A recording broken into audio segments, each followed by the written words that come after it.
coisa de ontem, o síndico do meu prédio morreu. Aí eu pensei uma coisa, comecei a refletir sobre isso, por que ele morreu. Mas para começar com isso, eu vou começar de uma outra maneira. Quantas pernas tem um banquinho?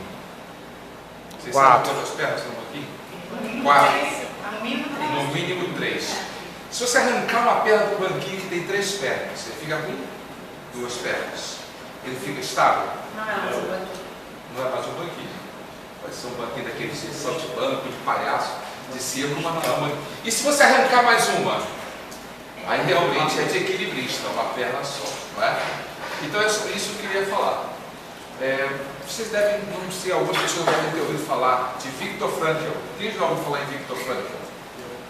Viktor Frankl era um professor, estudioso, filósofo e psicólogo do tempo da Segunda Guerra Mundial. Pelo nome já deu para notar, origem judia. E ele, morando lá na Alemanha, o que aconteceu com ele? Ele foi parar no campo de concentração de Auschwitz. E muitos professores de faculdades foram todos aprisionados naquele tempo. E eles estavam numa situação desesperadora. A maioria, várias daquelas pessoas que foram aprisionadas estavam morrendo, desistindo de viver e enfraquecendo. Ele também, preocupado cada dia, será que eu vou ter um cadastro para amarrar a minha bota? Porque se eu pisar com o pé na neve, com frio, posso ter um problema no pé. E essas preocupações do dia a dia, as pessoas começavam a ficar tão tensas e preocupadas que enfraqueciam e morriam. Ele começou a perceber isso, porque ele estudava sobre o desempenho humano. Ele estudava sobre como as pessoas se comportavam em situações assim de tensão e de preocupação. Aí ele começou a pensar o seguinte: vai acabar acontecendo comigo o que está acontecendo com várias pessoas aqui. Eu vou enfraquecer e morrer numa situação como essa. E ele teve uma vez que ele comenta que a pessoa, um dos professores vai se enfraquecendo, aí todo mundo falou: não, você não pode morrer, sua família conseguiu sair daqui, conseguiu fugir, você tem que resistir a isso para você conseguir retornar e ver a sua família. E essa pessoa conseguiu se recuperar. Observando essas coisas, ele descobriu: nós todos, seres humanos, precisamos de um significado para viver. Precisamos de ter uma razão, alguma coisa maior. Não adianta só ficar preocupado com o dia a dia. Não vai ser preocupar se eu vou ter comida para botar na minha sopa no dia a dia, se eu vou poder amarrar meu sapato direito. Isso aí não vai me fazer sobreviver em situações tão extremas como essa. O que vai me fazer sobreviver é eu ter um motivo maior, um significado para a minha vida. E ele percebeu que ele tinha um significado. Ele era um estudioso do comportamento humano. Ele estava no perfeito laboratório. O laboratório que ele tinha e as pessoas em uma situação extrema. Quando ele decidiu: eu vou escrever um livro sobre a busca do significado humano, ele sentiu um assomo de energia, de vitalidade dentro do corpo, mesmo naquelas situações extremas, subalimentado, com frio, em situações extremas. Ele percebeu que isso fez ele sentir uma melhora na saúde dele, no bem-estar dele. E ele começou a pesquisar. Ele não observava as situações, ele tomava apontamentos mentais sobre as situações que aconteciam. Quando uma pessoa estava num problema, ele tentava motivar, fazendo que essa pessoa extraísse algum motivo para continuar vivo. Então, você tem família fora, você tem uma pesquisa que você estava fazendo na faculdade, você podia continuar essa pesquisa, ou pensar que você vai continuar essa pesquisa. O seu conhecimento é muito importante, você tem que resistir. E ele foi me dando resultados. Ele estava tão entusiasmado com isso que ele teve a coragem, naquela situação, de chegar para um oficial nazista lá e pedir papel e lápis para escrever, tomar apontamentos com o livro que ele ia escrever. Estava assustado com esse tipo de atitude tão ousada do prisioneiro, mas não sei, alguma coisa aconteceu, deram um papel e lápis para ele, um pouco, mas deram. E ele começou a anotar isso. E naqueles dias de frio intenso, ele pensava, se imaginava num auditório quentinho, aconchegante, dando palestra, falando sobre o livro que ele ia escrever, sobre o significado. E ele conseguiu superar o tempo de concentração, sobreviveu.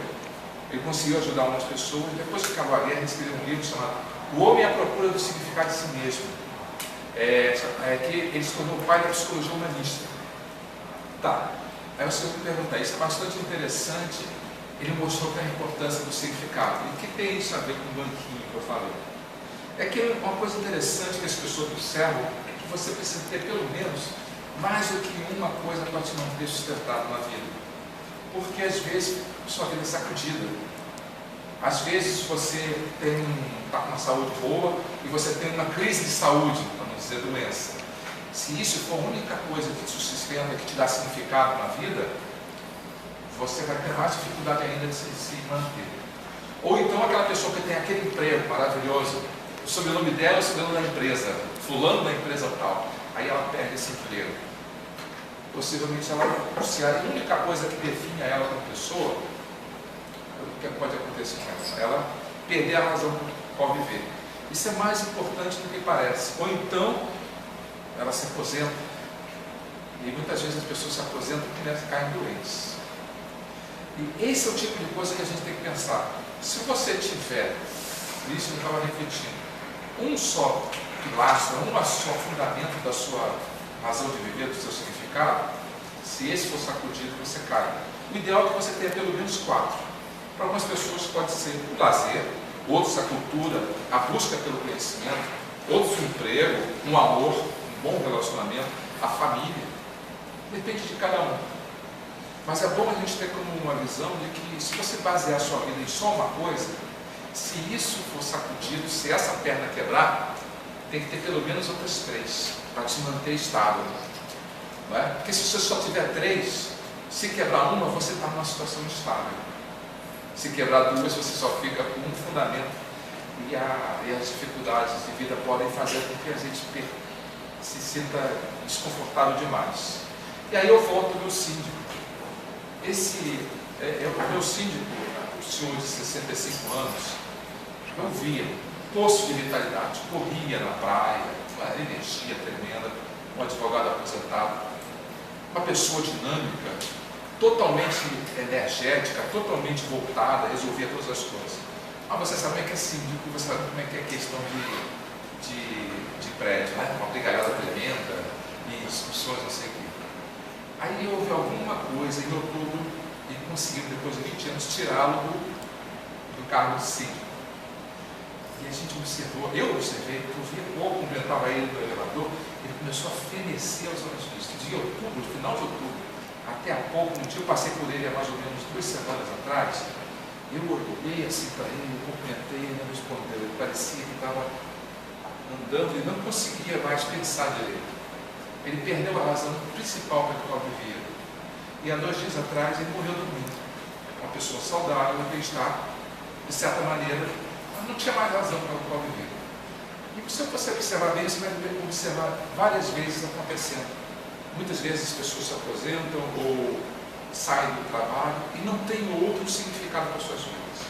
Então, você pode deixar uma mensagem, alguma coisa qualquer, reflitam em manter sempre alguns objetivos para a vida que não sejam só dependendo de coisas externas, que são mutáveis, coisas que dependam de si mesmos.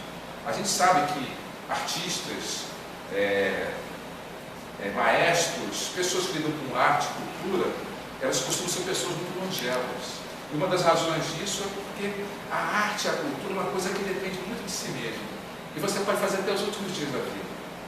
Então eu me planejo hoje para que eu consiga ter alguma coisa que me motive quando eu tiver 70, 80 anos, 90, 100 anos. Aí eu pretendo viver meus 120 anos se eu me programei para viver. Não é verdade? É isso que a gente deve pensar. Se é para deixar uma mensagem, pense em manter o seu banquinho estável.